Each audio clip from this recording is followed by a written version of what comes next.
Kecap ewe anu ku urang disangka jorok jeung teu sopan baraya, ternyata asal muasal jeung asli nama jiga kieu. Nah baraya, lamun urang heueuh tu wabil khusus daerah Sunda Priangan nyebut kata ewe meureun mah ditampiling ku kolot teu da dianggap teu sopan, tapi dina sajarahna kata ewe teh geuningan ngandung hakti jeung makna anu luar biasa. Kecap ewe dianggap teu sopan jeung jorok baraya, tapi saha cing anu ngamimitian nyebut eta kecap anu teu sopan jeung jorok. Di daerah Banten kecap ewe teh hartina lain hal anu jorok, tapi artina teh pamajikan atawa awewe nyaeta istri teh ya baraya. Asal kecap ewe teh baraya asalna tina kecap awewe.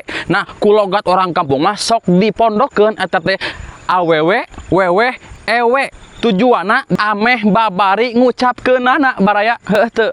Ngan nalika Mataram asup ka Tatar Sunda baraya heueuh teu, bahasa Sunda mulai dirobah, di kudu aya undak usuk basa dinya teh, di mana bahasa kasar, loma jeung lemes dijieun baraya heueuh teu.